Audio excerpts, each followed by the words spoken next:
Let's talk about professional ghosting. You're still at the job, but you feel the shift.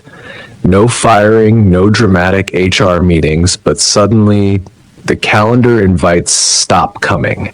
The meetings where things actually get decided, they happen just as you've stepped away. Sound familiar?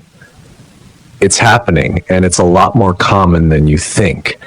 Your colleagues still smile, but their questions shift from, "What do you think?" to, "Could you just hand me that file?" You're not being paranoid, you're being managed. Out. This is the modern system's favorite way of dealing with what it sees as an irregular component. It's not a bug, it's a feature. Call it the Gentle Purge. Loud removals are messy. They cause lawsuits, they hurt morale, they leave a paper trail. Quiet, gradual fade out, that's just good, clean corporate hygiene. Your problem isn't personal conflict anymore. It's that you're standing at a crossroads and the signpost has been quietly repainted. Do you wait for the official memo that will never come? Or do you start reading the new invisible map of where you actually stand? Now, when people feel this push, they usually stumble down one of three very predictable, very losing paths. Let's price them out, shall we? First, the crusader. You ask for clarity. You schedule that clarifying talk with your boss. You send a carefully crafted email to leadership demanding answers. What happens next? You've just handed the system exactly what it wants.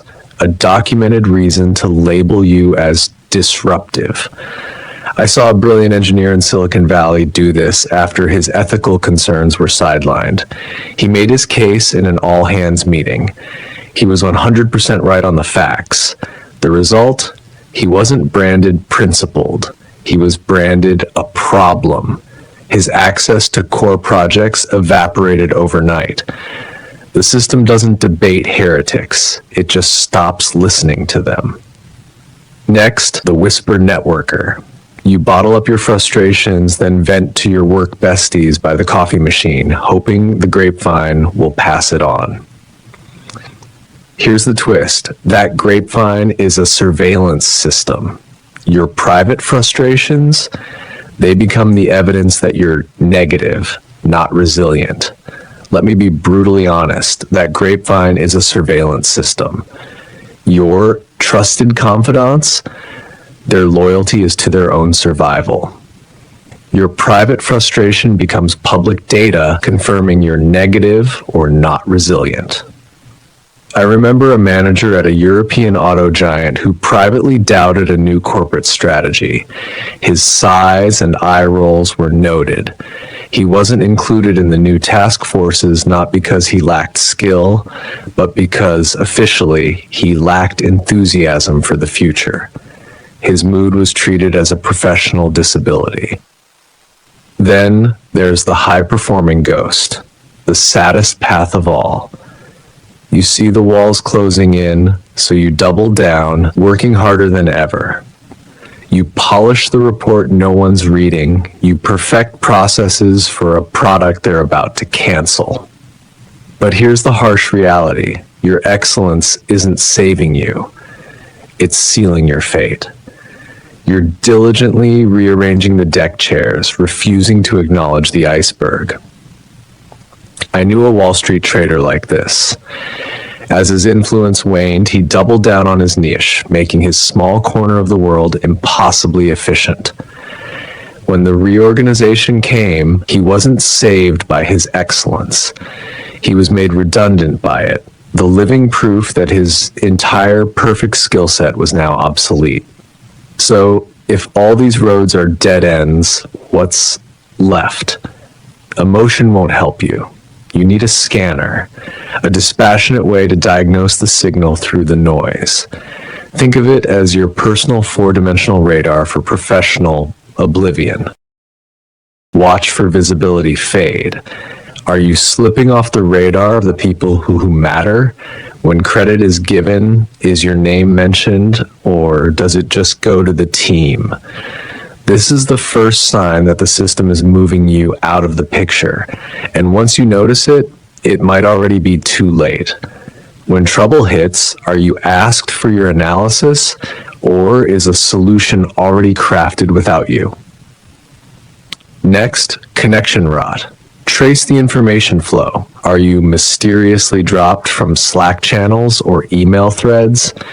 Do your crucial one-on-ones get perpetually rescheduled? The system is surgically disconnecting your cables from the main server. Then, the uniqueness trap. This is a clever one. They stop calling your innovative solution creative. They start calling it a deviation from the standard workflow. They're not saying you're wrong. They're framing your value as a compliance issue. They are translating your greatest strength into a liability in their bureaucratic language. Finally, procedural exile. Your work gets rerouted onto the slow track. You're no longer in the fast, agile sprint team. You're on the committee that approves paperclip colors.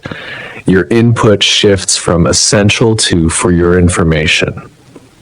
If you see 2 or more of these red flags blinking, don't wait for the official memo. It's not a coincidence, it's a protocol. The Gentle Purge is in full motion, and the system is already working to quietly move you out. So, what's your next move? Stay tuned, because we'll dive into how to turn the tables in the next video. And understanding this changes your job title. You are no longer just an employee. You are now a hostile takeover analyst, and the company being acquired is your own career. Your first move isn't to fight, it's to audit. Open a blank document. Map your last month's activities against those 4 signals. Which of your tasks actually scored on visibility and relevance? Be mercilessly honest. You will likely see a terrifying gap between where you think you're adding value and where the system has already decided you no longer do. The beautiful, ruthless genius of this whole process is its risk management. The system achieves its goal, your eventual quiet departure, without ever pulling a trigger or getting blood on its hands. All the blame for not fitting in or failing to adapt lands neatly, squarely on you. It becomes your personal career development issue. And the architects of this elegant little exit strategy, they sleep very, very well, which of course leads to the next obvious question. If the system is so brilliant at making people quietly disappear, how is it also so brilliant at making sure the people who give that order never, ever have to face the music? How does accountability always seem to flow downhill, but never, ever up? That's the real magic trick, and that's what we'll pull apart next time in L3-09, why the people who decide never get the blame.